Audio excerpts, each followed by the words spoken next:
안녕하세요. 오늘도 말씀 정주행 시리즈에 오신 분들을 주님의 이름으로 환영합니다. 오늘은 데살로니가 후서 2장 같이 묵상할 차례인데요.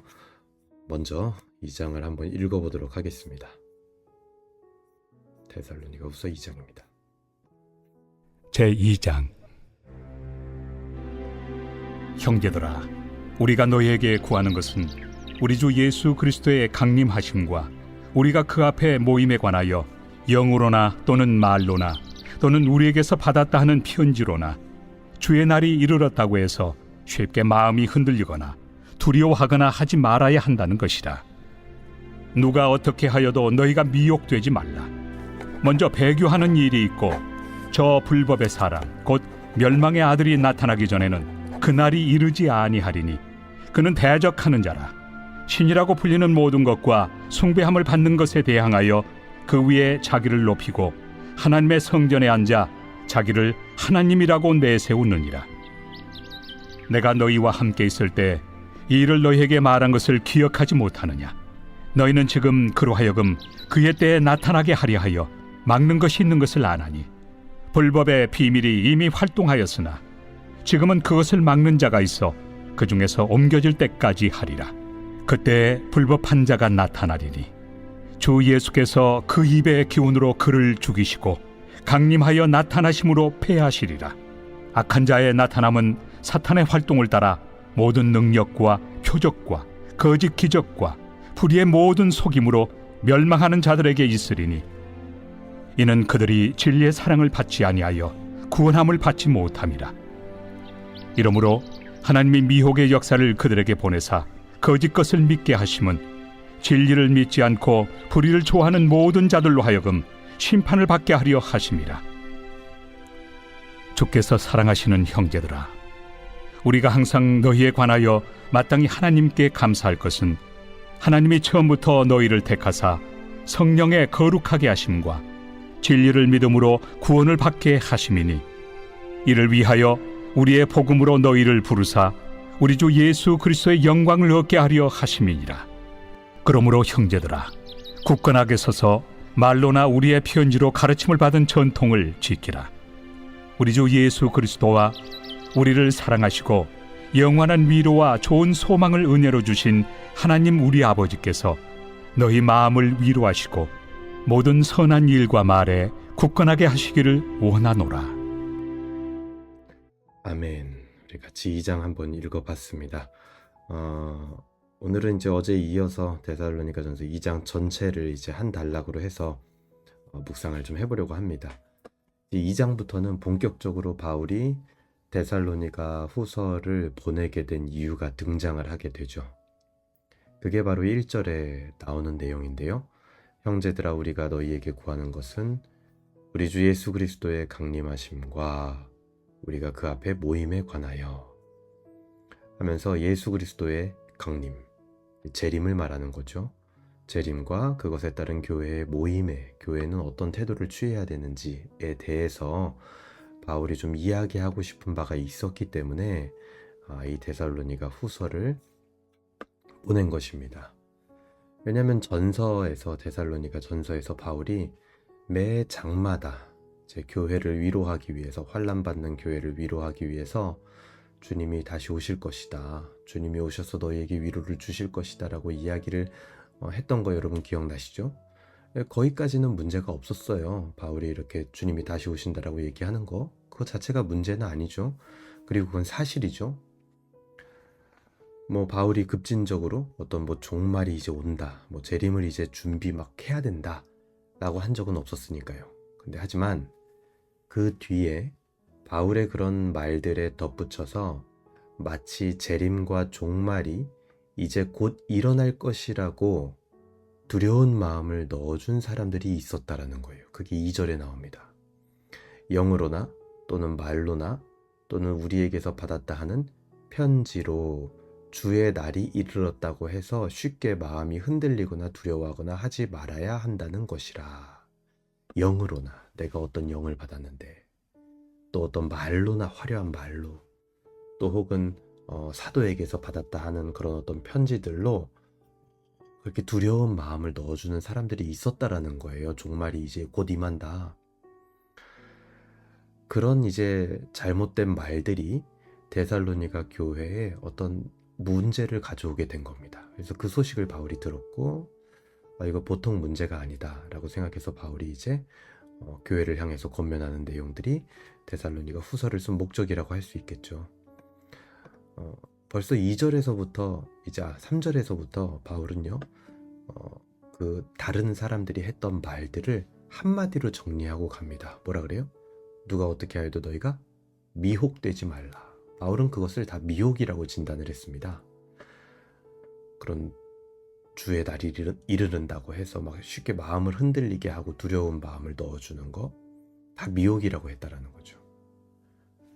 왜냐면 그런 종말이 임할 때는 분명히 어떤 일들이 있냐, 배교하는 일이 있고 그 다음에 불법의 사람, 곧 멸망의 아들이 나타난다.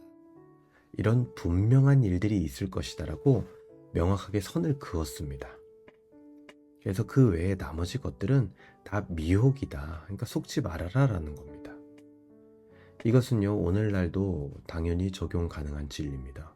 누군가 공포심을 넣어주고 마치 재림이 곧 임할 것처럼 마음을 흔들리게 하고 어떤 우리의 신앙과 삶을 이 복음의 증인으로 살아가는 것 외에 다른 이상한 형태로 바꾸려는 시도가 보인다면 그것은요, 다 미혹입니다. 미혹. 4절 보세요. 그는 대적하는 자라 신이라고 불리는 모든 것과 숭배함을 받는 것에 대항하여 그 위에 자기를 높이고 하나님의 성전에 앉아 자기를 하나님이라고 내세우느니라. 그러니까 여기서 말하는 이 불법의 사람, 멸망의 아들, 이런 것들이 무엇인지 정확하게 알기는 굉장히 어렵습니다. 구체적으로 이것이 무엇을 상징하는 것인지 알기란 굉장히 어려운 일이에요. 근데 하지만 여러분 반대로 한번 생각해보죠. 이런 것들이 무엇인지 정확하게 알지 못한다고 해서 우리에게 과연 문제가 생길까요? 불법의 사람이나 멸망의 아들이 어떤 단체나 어떤 개인, 무엇을 나타내는 건지 우리가 그거를 정확하게 알지 못한다고 해서 우리에게 과연 문제가 생길까요? 저는 그렇지 않다라고 생각을 합니다. 악한 것들은 충분히 악하다라고 분별할 수 있게 하나님은 이미 우리에게 진리의 말씀과 성령을 보내주셨습니다. 그렇기 때문에 이런 것들이 구체적으로 어떤 모습을 통해서 드러나게 되는지 딱 이 항목이 뭔지에 대해서 알지 못하더라도 우리가 악한 것이 무엇인지 그것이 속한 이 패러다임과 전체적인 카테고리는 알 수 있다는 거죠. 그렇기 때문에 정확하게 알지 못한다고 해도 문제가 그렇게 생기지 않습니다. 특히 그런 정확하게 어떤 문제가 생기는 불법의 사람이나 어떤 멸망의 아들, 이런 것들은 여러분 걱정하지 마세요. 그런 것들을 억제하거나 또 때로는 활동하지 못하게 하거나 또 때로는 활동하게 하기도 하고, 그런 것들은 우리 주님께서 온전히 감당할 겁니다. 그리고 나중에는 주님이 처리해 주실 거예요. 쭉 내려와서 보세요. 그럼 이제 불법한 자에 대해서 이제 이야기를 하다가 10절에 보세요. 불의의 모든 속임으로 멸망하는 자들에게 있으리니 이는 그들이 진리의 사랑을 받지 아니하여 구원함을 받지 못함이라. 이게 뭡니까? 이 불법한 자의 불법한 활동은 누구를 속이느냐? 믿는 자들을 속이는 게 아닙니다. 불의의 모든 속임으로 멸망하는 자들에게, 멸망받을 자들을 속이는 거예요. 다른 말로 하면 하나님의 진리의 사랑을 받지 아니한 자들을 속이는 겁니다. 진리를 거부하고 진리의 사랑을 받아들이지 않은 자들. 그들은 당연히 무엇이 진리인지 알지 못하기 때문에 악한 자의 활동의 영향에서 벗어날 길이 없는 거죠. 그들이 거짓 것을 따르고 믿게 된 이유가 뭡니까? 12절. 진리를 믿지 않고 불의를 좋아하는 모든 자들로 하여금 심판을 받게 하려 하심이라. 그들이 거짓 것을 따르고 믿게 되는 이유는 결국 그들의 깊은 곳에 진리를 믿기보다는 불의를 좋아하는 마음이 사실은 있었기 때문입니다. 결국 악한 자의 악한 활동은 하나님의 더 큰 계획 안에서 하나님의 쓰임에 따라서 적절하게 작동되고 있는 거예요. 사람의 마음을 정확하게 분별해내는 그냥 걸음망 정도가 되는 거죠. 그러니 믿는 자들이 해야 될 것은 무엇입니까? 내가 진리의 사랑을 받은, 입은 그것에 대하여 감사할 뿐이다라고 13절에서 14절에 이야기하고 있는 겁니다. 그래서 바울에게 들었던 복음, 그 전통을 반드시 지키라고 명령합니다. 15절에 그렇게 말하죠. 그러므로 형제들아 굳건하게 서서 말로나 우리의 편지로 가르침을 받은 전통을 지키라. 그것이 데살로니가 교회뿐만 아니라 오늘날 교회가 해야 될 일이겠죠. 오늘날 현대 교회는 성령을 소멸하는 일을 해서도 안 되지만 동시에 진리를 통해 역사하시는 성령님이라는 사실을 잊어서는 안 됩니다. 진리의 말씀인 성경은 성령 없이 깨달을 수 없고 성령님은 성경 없이 말씀하시지 않으십니다.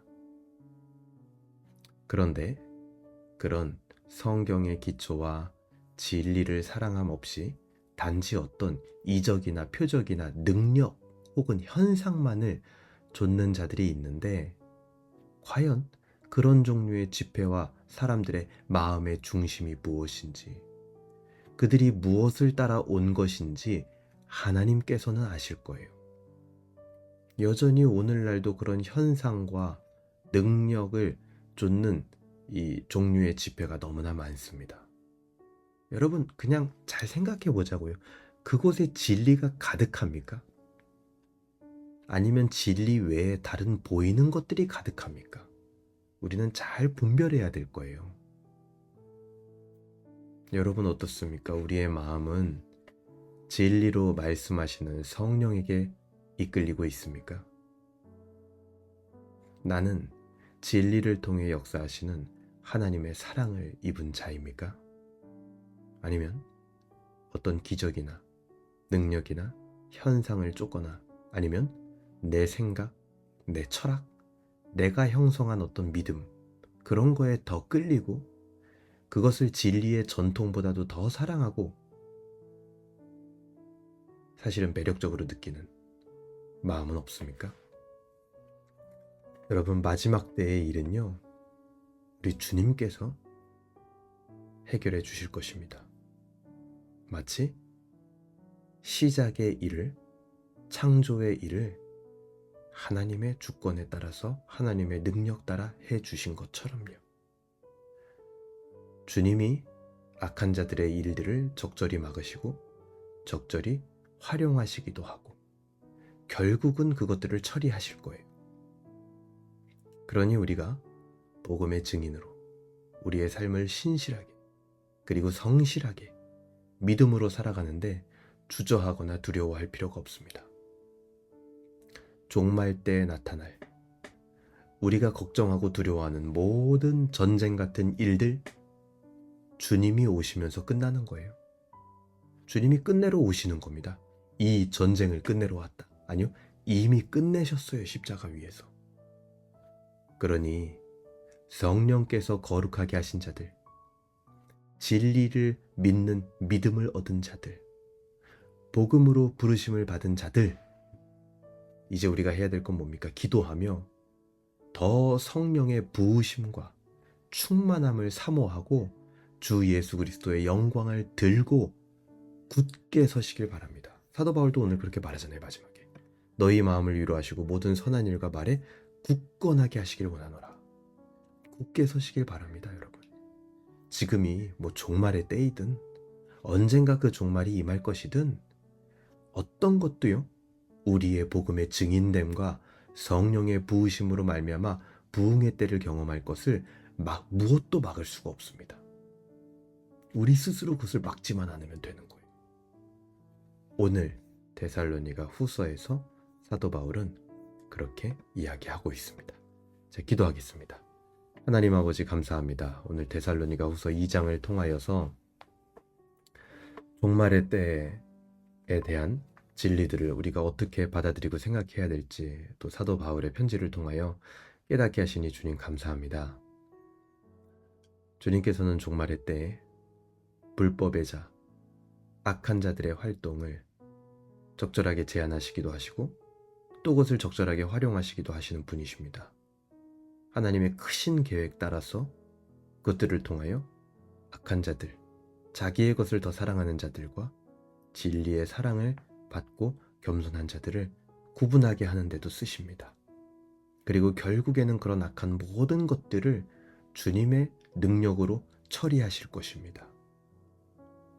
우리가 그 사실을 믿고 오늘 내가 복음을 받은 자들이라는 것을 감사하는 하루하루를 살게 하여 주시고, 이제는 주님의 영광을 붙들고